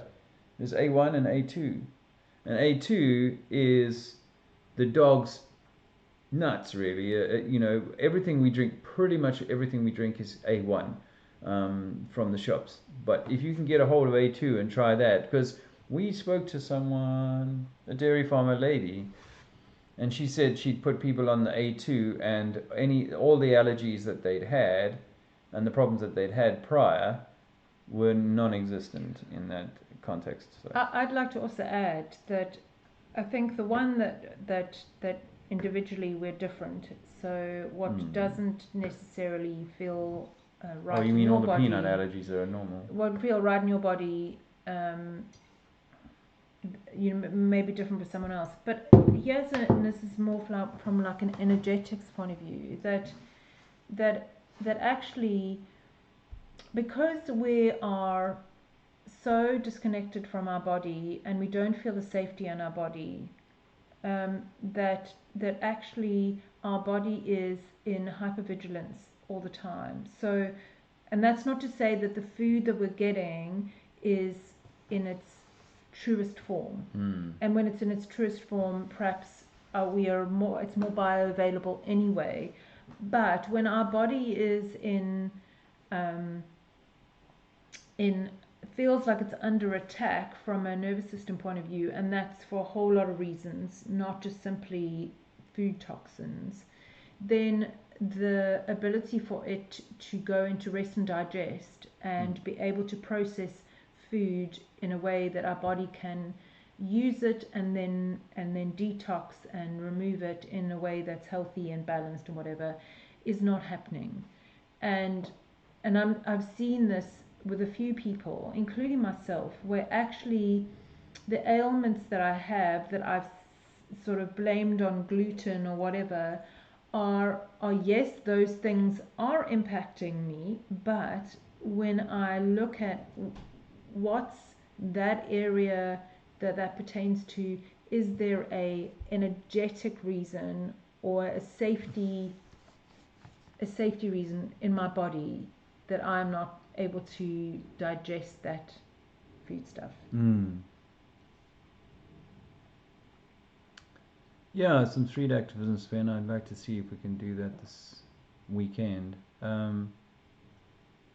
Joanna has come back with if we owned the earth individually, we would not have to pay taxes to ourselves. So the question, who really owns the earth? Well, no, you see, you could say simply that the corporations own the earth because they are predominantly the ones that can mine the wealth from it, the oil and the metals and so on. And so, yeah, I mean, of course, the taxes are part of that theft by those same corporate interests, but we already covered that in conversation about who those might be. But corporations are the speaking dead, corpse oration. And so we are giving, the living giving to the dead. So maybe the dead own the world, but you know, whoever's behind, excuse me, it's likely to me, and even in the early days of my truth research, it came to me that the Rothschilds were, they were serving a court. They weren't the people. They were given that mantle. In the same way as, you know, people believe that Elon Musk is the wealthiest man on earth. I mean, that's just so ridiculous. In fact, the same Dorchester street activism the other day, I was talking to a family of 4 or 5, and the conversation was going fairly well until I said Elon Musk was deep state, or was, you know, part of the, and that really flipped them out. So off they ran. Yeah. So yeah, there's a lot of there's a lot of things in terms of our well-being that I think that toxins already in the system have irritated. You know, it's the same as why we distill our drinking water now that we know that, you know, drinking a little bit of chlorine every day, you know, swallowing some while you're having a swim or whatever, no problem. But, you know, having a little dose of it every day is going to damage something in the microbiome. And then make you all of a sudden susceptible to things that, you know, when I was a youngster growing up, people did not have autoimmune conditions. They did not have like things in the way that they have them today, and that's prior to the COVID nonsense. You know, so I absolutely believe that we've been poisoned in ways, or damaged or weakened in ways that make us more and more susceptible to things. And yes, a lot of our food doesn't come directly from natural sources. It's already been quite heavily milled and, you know, Yes, refine. but what I would say is we have got a very good detox system. But if our detox system is not working properly, then we are not able to naturally and again, if we're not in rest and digest, rest and digest is when the body is able to do all those processes. Yeah. So that has to be accounted for. Yeah. All right. Last comment then. Supposedly, some say this is a squirrel. The subterranean kingdom of Agartha is legendary, said to be ruled by a powerful figure, often called I can't see that because there's other things in the way. The king of the world, or the Brahma. The Brahmins are a real thing, right? As a belief system. Bra also has that. There's a whole lot of stuff that comes out of there. Brahma, Ma being mother. Right? Ma also is C, M-A-R. So Hebrew was saying, my youngest son has an aspirin allergy. He gets hives from anything with salicylates in. All I want to say to you, Hippie, is, and that's just the first thought that comes up for me, and it's something that I've been researching a lot, especially with regard to my sister, is, and it's been coming up with people we speak about, right, is mast cell activation syndrome. It's a really interesting thing. It's not something that I think is spoken about enough. It is ultimately a nervous system response, and the nervous system is in hypervigilance, and so for me that is complex. But the reason I said that is one of the top symptoms of mast cell activation syndrome is hives. Right. I seem to remember just hearing that the other day. There you go. So, and that doesn't mean that, I think some of us have nervous systems or systems that are particularly sensitive. So it's not to say that your son can therefore, if he can then have aspirin, but there are some things that people who have mast cell, who particularly sensitive or have a very hypervigilant system, certainly not until that was brought into balance, can necessarily have certain things. Like, for instance, bone broth. Bone broth for some people is quite hard on quite activating, because it's seen as an external cell that the body doesn't recognize for some. Squirrel said this phrase, which I have to, because Elon and Tesla is supposed to say, it looks so fake, it must be real. I like to remind people that he was telling the truth. It looks so fake, it must be real. But if you spell real, R-E-E-L, you're talking about film, talking about movies. That's what they talk about in the movie industry. Real, that's film. Real to real, it's film. He was telling the truth, but most people think he was saying R-E-A-L. He wasn't. It's all steak. It does make me think of the word realize. I was thinking about the other day, real eyes. Your real eyes are not these. They're your gut, they're your intuition, they are that feeling when something is off. And I think that's what we get a lot of the time when we're watching things happen in the world. We have those real eyes. For some, anyway. Okay. Dave, I would love to get you and Eric, not sure which Eric that is, chatting about the electromagnetism of our realm and critical thinking. Yeah, I like talking about that. Actually, I'm talking to, hopefully in November, I haven't got it fixed and finalized yet, but I'm talking to Steve Young? Steve Young, the quantum physics guy who saw through the amazingly saw through the propaganda. So I'm going to talk to him in November, and because for me, I love the theorizing. I used to do that when I was a Glober, theorizing about how the concepts that we have could be constructed into what our reality is. So yeah, I'd welcome that. Cool. Well, I guess we'll say have a great weekend. Eh? And we'll look forward to seeing you next Friday. We'll have our tech guy back, so hopefully we'll be. I do apologize for the start. We will have had a full moon, I think. It's looking pretty big this evening. I think it's the 4th or 5th. I think it's the 5th. A full moon in Taurus, which is obviously an Earth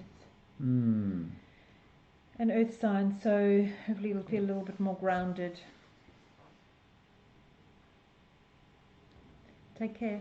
Until next time, my friends. Thanks so